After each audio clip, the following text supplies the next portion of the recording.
Maintenant, oui. Bonjour. Que Dieu vous bénisse tous. Que le Saint-Esprit vienne guider la compréhension de tous ceux qui sont connectés dans ce direct. Parce que il n'est pas possible que vous ou moi ou qui que ce soit ait le tout de Dieu sans que nous ne rendions notre tout sur son saint autel. C'est un échange. C'est un échange d'esprit. Vous vous livrez votre pensée, votre intellect, votre rationnel, votre émotionnel, votre cœur, vos sentiments, votre corps, c'est-à-dire vous livrez esprit, âme et corps, c'est-à-dire vous livrez votre essence, toute votre vie, à la personne que vous ne voyez pas, ne sentez pas, ne touchez pas, qui est Jésus, notre Sauveur. Évêque, mais comment? Si vous vous livrez, vous allez savoir ce que c'est. Vous allez comprendre ce que c'est. Parce que cela sera un échange d'esprit. Vous allez recevoir l'Esprit de Dieu pour être comme l'a été Gédéon à son époque. Gédéon était le plus petit dans sa tribu. Sa tribu était la plus petite des tribus. Il était le plus petit dans la maison de ses parents, le plus petit. Mais Dieu a choisi le plus petit pour le oindre du Saint-Esprit et donner la victoire à Israël face à cette grande armée des Médianites, Amalécites, en plus des peuples de l'Orient. Tous se sont rassemblés contre Israël. Tous. De manière que Israël a dû se cacher dans les tranchées.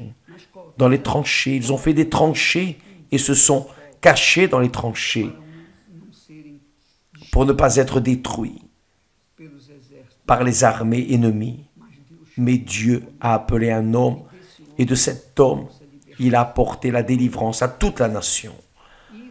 Et le texte qui attire mon attention, qui attire beaucoup mon attention, que je veux vous transmettre, qui est en Juges, chapitre 6, verset 34, qui dit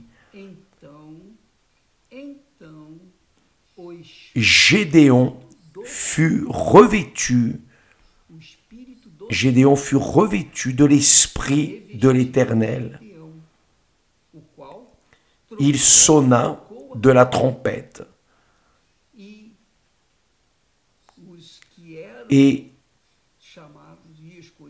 ceux qui ont été appelés et élus se sont joints à lui, pour qu'à travers eux, à travers les 300 de Gédéon, Dieu vienne donner la victoire à Israël.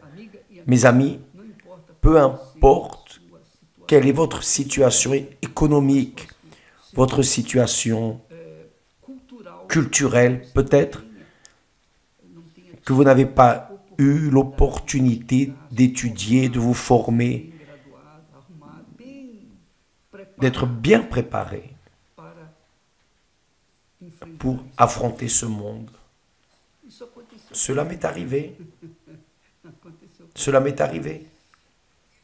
Dieu n'a même pas permis que je termine mes études, précisément pour faire ce qu'il a fait dans ce monde, parce que l'Esprit du Seigneur m'a revêtu et a fait ce qu'il a fait, et pas seulement de moi, mais de tous ceux qui reconnaissent Jésus comme l'unique Seigneur et Sauveur. Tous ceux qui se soumettent à l'autorité du Seigneur Jésus-Christ. Quand la personne se soumet au Seigneur Jésus. Quand la personne se soumet à Jésus, le Fils du Dieu vivant, alors l'Esprit de Jésus prend possession de cette personne et fait des choses notoires, extraordinaires, que Dieu seul peut faire, personne d'autre. Donc, mes amis, je suis témoin, je suis un témoin vivant. Une chose, c'est de lire dans la Bible ce que Dieu a fait dans le passé, mais Dieu est en train de faire dans le présent, spécialement dans ma vie et à travers ma vie. Et il veut faire la même chose avec vous, à travers vous. Mais pour cela, vous devez avoir son esprit.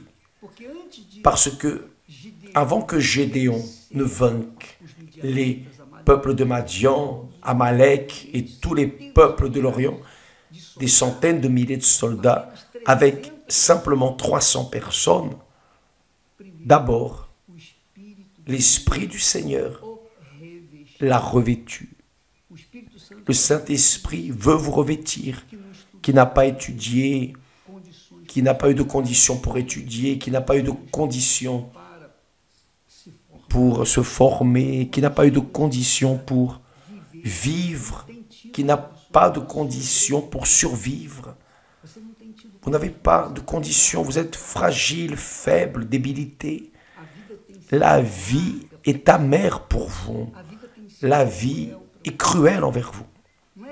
Ce n'est pas Dieu qui fait cela, mais il le permet. Vous savez pourquoi? Parce qu'il veut vous prendre, vous qui êtes le dernier dans la queue, le dernier biscuit du paquet, il veut faire de vous ce qu'il a fait à travers Gédéon, ce qu'il fait avec moi et tous ceux qui sont avec nous et qui obéissent au Seigneur Jésus comme unique Seigneur et Sauveur. Ça, c'est la croyance, la foi qui nous fait conquérir le royaume des cieux. Ce n'est pas conquérir le royaume de ce monde, non. Parce que le royaume de ce monde passe, tout va prendre feu. Nous vivons dans les derniers temps. Nous sentons déjà l'odeur de la fumée qui est en train de brûler toute la terre. Nous sentons déjà cela avec la venue du Seigneur Jésus. Mais il veut faire de grandes choses. Avant son retour, il veut faire de grandes choses à travers vous. Maintenant, ne regardez pas vos conquêtes personnelles. Ne regardez pas vos projets personnels. Ne regardez pas votre nombril. Ne regardez pas votre vie. Ne vous limitez pas à votre égoïsme. Mettez votre vie dans la main de Dieu et il va la remplir du Saint-Esprit. Il va la revêtir du Saint-Esprit. Et là, vous allez exploser. Il faut exploser parce que Dieu est avec vous. Dès l'instant où le Saint-Esprit vous a revêtu. Dans le cas contraire, mes amis, c'est comme si vous étiez en train de donner des coups sur des pointes de couteau. Mes amis, ça ne sert à rien d'essayer de vous arranger pour prendre possession de ceci et de cela. Ça ne sert à rien de voler, d'adultérer. Ça ne sert à rien de vous corrompre, d'utiliser le mensonge, la tromperie. Ça ne sert à rien de faire semblant, d'utiliser le faux semblant, l'hypocrisie, parce que Dieu est l'hypocrisie. Dieu est l'hypocrite. Il est l'hypocrisie. Il est. Ça ne sert à rien de vouloir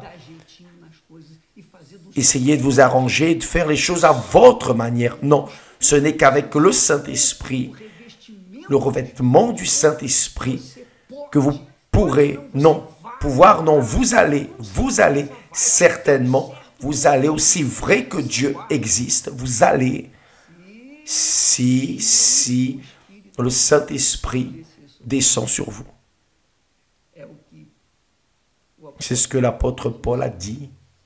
Si quelqu'un n'a pas l'Esprit du Seigneur Jésus-Christ, il ne lui appartient pas. Jésus a dit avant que celui qui n'est pas né d'eau et du Saint-Esprit ne peut pas entrer dans le royaume de Dieu. Donc, ce n'est pas moi qui suis le plus grand, le meilleur, non, rien de tout cela, le plus intelligent, le plus sage, rien de cela. C'est Dieu qui fait, qui prend la pâte, la boue, et on fait le vase en accord avec sa volonté.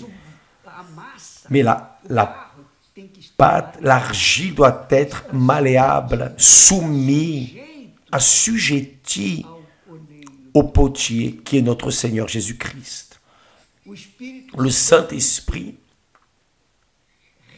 a revêtu Gédéon. Et Gédéon a explosé.